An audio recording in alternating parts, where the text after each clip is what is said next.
તો આ તરફ અમદાવાદના એસજીવીપી ગ્રાઉન્ડમાં ક્રિકેટ પ્રીમિયર લીગ એટલે કે સીપીએલનું ભવ્ય આયોજન કરવામાં આવ્યું છે। આગામી 15 દિવસ સુધી સીપીએલની મેચ રમાશે અને 2 જૂને તેની ફાઇનલ મેચ રમાવાની છે। ચિરીપાલ ગ્રુપ દ્વારા પહેલીવાર આ ટુર્નામેન્ટનું આયોજન કરવામાં આવ્યું છે। ટુર્નામેન્ટમાં આઈપીએલ, રણજી ટ્રોફી જેવી નેશનલ ક્રિકેટ ટુર્નામેન્ટ રમેલા સિનિયર ખેલાડીઓ હિસ્સો લઈ રહ્યા છે। ત્યારે રણજી ટ્રોફી અને આઈપીએલ રમેલા કેટલાક સિનિયર ખેલાડીઓ સાથે ગુજરાત ફર્સ્ટે સીધી જ વાતચીત કરી હતી અને તેમના અનુભવો તેમને નિખાલસપણે શેર કર્યા હતા। આ ટુર્નામેન્ટનો મેઇન પર્પઝ છે કે અમે લોકો આ સૌ ક્રિકેટર્સને અને ઘણા બધા ક્રિકેટર્સને પ્લેટફોર્મ આપવાનું છે। જેવી રીતે આઈપીએલની ટુર્નામેન્ટ થાય છે એવી રીતે જ સેમ રૂલ્સ, સેમ રેગ્યુલેશન્સથી આ સીપીએલ થવાની છે। બધા ક્રિકેટર્સને સેમ જ એક્સપોઝર મળશે, એ અમારો પર્પઝ હતો। આમાં 6 ટીમ છે, 20 ઓવરની ટુર્નામેન્ટ છે। નર્મદા નેવિગેટર્સ, સાબરમતી સ્ટ્રાઇકર્સ, ગાંધીનગર લાયન્સ એવી જેમ છે 6 ટીમ છે।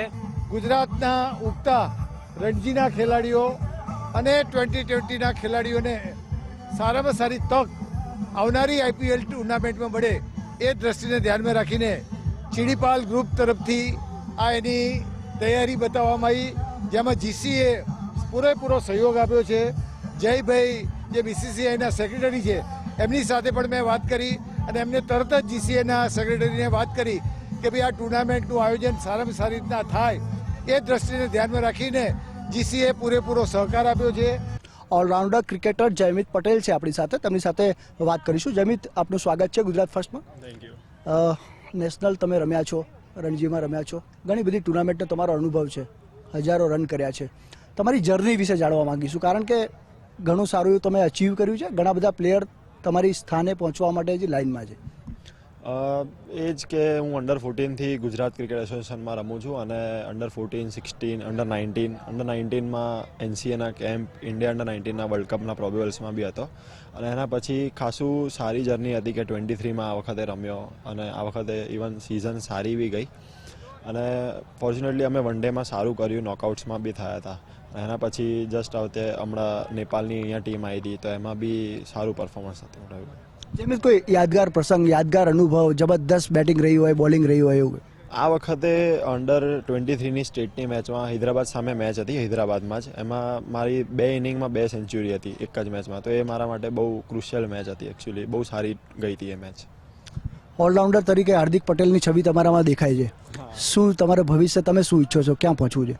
એ જ કે ફોકસ એ જ છે કે કોઈ બી પ્લેયરનું ફોકસ એ જ હોય છે કે ઇન્ડિયા માટે રમે અને ઇવન આઈપીએલ બી એક પ્લેટફોર્મ છે હવે, તો એ બી બહુ સારું પ્લેટફોર્મ, તો ઇન્ડિયા માટે રમવું એક મારું ડ્રીમ છે। આઈપીએલ છે, અલગ અલગ ટુર્નામેન્ટ છે, હવે આઈસીએલ પણ એમાં જોડાયું છે, દર વર્ષે થશે, કઈ રીતે જુઓ છો? એ જ કે આ જે ટુર્નામેન્ટ છે એમાં સારું પરફોર્મ કરીશ તો હું આગળ જવાનો ચાન્સ છે। આ મારા માટે બહુ સારી ટુર્નામેન્ટ છે કે મને એક્સપિરિયન્સ લેવા માટે બહુ સારી ટુર્નામેન્ટ છે, તો હું એ જ ટ્રાય કરીશ કે બને એટલું આમાં સારું પરફોર્મન્સ કરવાનું ટ્રાય કરું, ટીમને કઈ રીતના હું જીતાડી શકું, ટીમને કઈ રીતના યુઝફુલ થઈ શકું, એ જ મારા માટે બહુ ઇમ્પોર્ટન્ટ વસ્તુ છે। આજના સમયમાં જે પ્લેયર્સ છે એમના માટે ઘણા બધા દરવાજા ખુલ્લા છે, ઘણા બધા ચાન્સ મળે છે। જોવા જઈએ તો જે રીતે સરકાર ખેલ મહાકુંભ કરે છે કે અલગ અલગ જે રીતે પ્રતિભાઓને ચાન્સ મળે છે, આને કઈ રીતે જુઓ છો? કારણ કે આ બધું એક સમય નહોતું, આ તે ખેલ મહાકુંભ છે કે અલગ અલગ જે સ્પોર્ટ એક્ટિવિટી છે એમાં ઘણા બધા ચાન્સીસ મળી રહ્યા છે। અત્યારે એકચ્યુઅલીમાં ઘણું સ્પોર્ટ્સ આગળ વધ્યું છે, ઘણી મેચીસ બી રમવા મળતી હોય છે કે કેટલી બધી મેચો તમે જોવો છો તો આઈપીએલ બી 2-2 મહિના ચાલે છે, એના પછી બી ટુર્નામેન્ટ્સ ચાલતી હોય છે, બીસીસીઆઈની બી ટુર્નામેન્ટ્સ હોય છે, તો એ પ્લેયર માટે બહુ સારી ઓપોર્ચ્યુનિટી છે કે એ લોકોને ગ્રો કરવાનો ચાન્સ મળે અને ઇવન કોઈ બી મેચ રમે તો એ પ્લેયર વધારે સારો થતો જાય, તો એ જ કે બહુ સારી વસ્તુ છે। ગવર્મેન્ટના પ્રયાસો જે છે ખેલ મહાકુંભને અલગ અલગ જે રીતે એને કઈ રીતે જુઓ છો? એ બહુ સારું ગવર્મેન્ટે કર્યું છે કે દરેક પ્લેયર્સને ચાન્સ મળે, એ લોકોનું એ જ મોટિવ છે કે દરેક છોકરાઓ દરેક સ્પોર્ટ્સમાં આગળ વધે, તો એ બહુ સારી વસ્તુ છે ગવર્મેન્ટ તરફથી કે એ લોકોએ આટલું પ્રમોટ કર્યું સ્પોર્ટ્સને।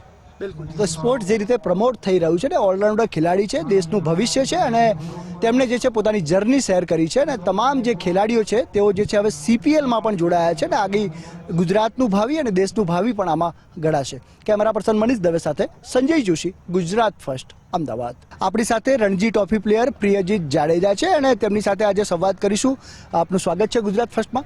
આપની પાસે આપ રણજી પ્લેયર છો અને અત્યારે ક્રિકેટનો બહુ જબરદસ્ત ચામ છે, દરેકને ક્રિકેટ રમવું છે, એક સારી નામના મેળવવી છે, આપનું શું સપનું છે અને રણજી સુધી આપ પહોંચ્યા છો, કેવો સંઘર્ષ રહ્યો, આપણી કહાની સાંભળવા માંગીશું? એટલે આમાં કેવું છે કે કોઈ બી એઝ અ ક્રિકેટર સ્ટાર્ટ કરતું હોય તો એનો ફર્સ્ટ એમ એ જ હોય કે ઇન્ડિયાને રિપ્રેઝેન્ટ કરવું છે.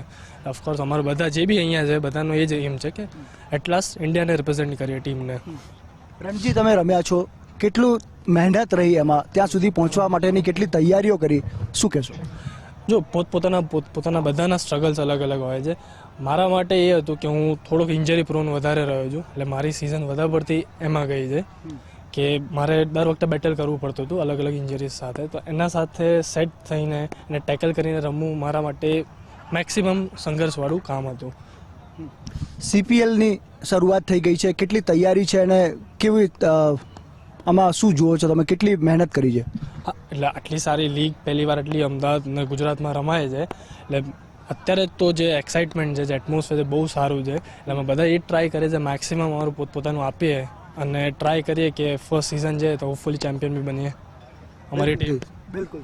તો પ્રિયજીત જાડેજા અને તેઓ જે છે CPLની શરૂઆત છે અને તેમાં જે છે તેઓ પરફોર્મ કરવા તૈયાર છે અને રણજી ટ્રોફીમાં પણ તેઓ પોતાનું પરફોર્મ આપી ચૂક્યા છે. કેમેરા પર્સન મનીષ દવે સાથે સંજય જોશી, ગુજરાત ફર્સ્ટ, અમદાવાદ.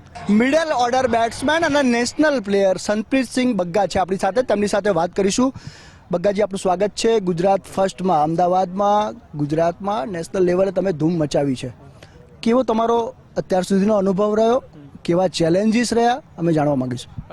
ચેલેન્જીસમાં મેં ક્રિકેટિંગ જર્ની મારી જ્યારે હું 8 વર્ષનો હતો ત્યારથી મેં સ્ટાર્ટ કરી હતી અને મારા પપ્પા મારા કોચ હતા, તો ત્યાંથી મને હેલ્પ મળી કે હા મારે ક્રિકેટ જર્નીમાં જવું છે. પછી મેં અંડર 14, અંડર 16, અંડર 19 રમ્યું ગુજરાતથી, 25 અને અત્યારે રણજી ટ્રોફી રમું છું. તો ચેલેન્જીસ હતા, વચ્ચે મને થોડું 1-2 વર્ષ મારાથી સારા નહોતા ગયા અને પછી મારું કમબેક બહુ સારું થયું હતું. 1 વર્ષમાં મેં 700 રન કર્યા હતા અંડર 25માં, તો એ બહુ સારું ગયું હતું અને એના કરતાં મને મોકો મળ્યો હતો રણજી ટ્રોફી ટીમમાં, તો એ બહુ જ સારું રહ્યું હતું મારા માટે. આ જર્ની બહુ જ યાદગાર છે મારા, like I have the flashback, અભી બી મારા જોડે ફ્લેશબેક છે.